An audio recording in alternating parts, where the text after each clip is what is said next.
Have you ever wondered where the concept of prisons in America began? The answer lies in the heart of Philadelphia, where the Eastern State Penitentiary, or ESP, stands as a testament to this country's penal history. This imposing structure didn't just spring up overnight. It evolved from the humble beginnings of the Walnut Street Jail, established in the Revolutionary year of 1776. Over the years, this small jail blossomed into America's first large-scale penitentiary, setting the stage for the birth of modern mega-prisons. The ESP was more than just a prison, it was a blueprint, a model that would shape the face of incarceration across the United States. The design and practices it pioneered were soon copied by other states, forever changing the way we think about punishment and rehabilitation. From the solitary confinement cells as small as 4 feet wide to the regimented daily routines, every aspect of the ESP was meticulously crafted to serve its purpose. The birth of this mega-prison marked a turning point in American penal history. What made Eastern State Penitentiary stand out from the rest, you may ask? Well, it was the unique design and practices that set it apart. This mega-prison adopted a new approach to punishment, using solitary confinement as a form of discipline. Imagine being confined to a cell as small as 4 feet wide. One might think this extreme, but the penitentiary believed it was an effective method for reform. The design of the prison itself was nothing short of revolutionary for its time. The structure was built to intimidate and enforce discipline. But it wasn't just about the physical structure. The practices within its walls were just as significant. Prisoners spent 23 hours of their day in these tiny cells with limited exercise and religious services.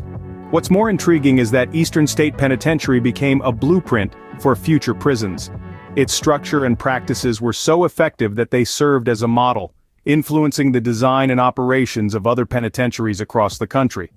This design and these practices were so effective they were soon copied by other states.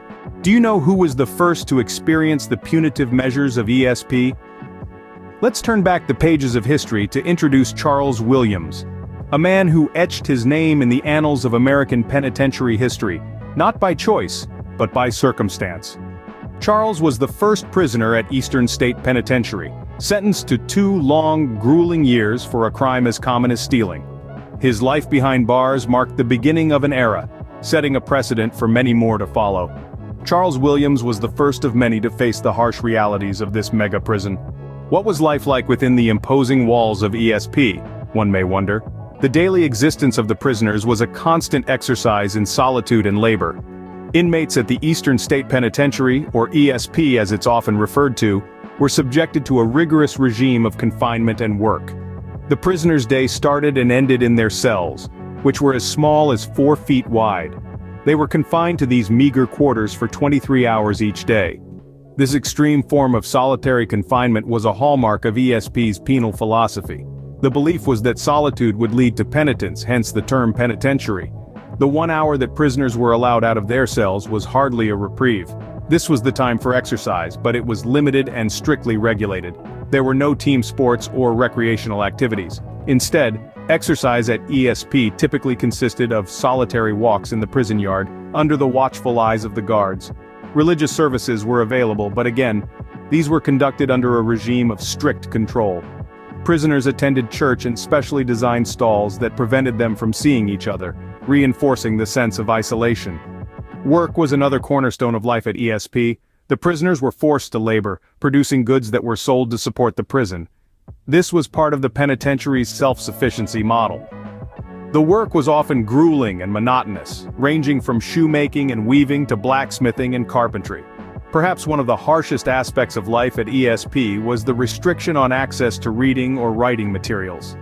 This served to further isolate the prisoners, cutting them off from the outside world and denying them the solace that literature and correspondence could provide. Life at ESP was a stark reminder of the consequences of crime. The prison's rigid regime of solitude, labor, and deprivation was designed to deter criminal behavior and promote penitence.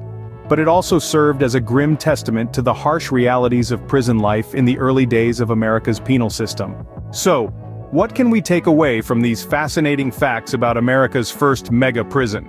As we reflect on the establishment of the Eastern State Penitentiary, we see a blueprint for modern mega-prisons. Its design and practices, such as the use of solitary confinement, were replicated nationwide.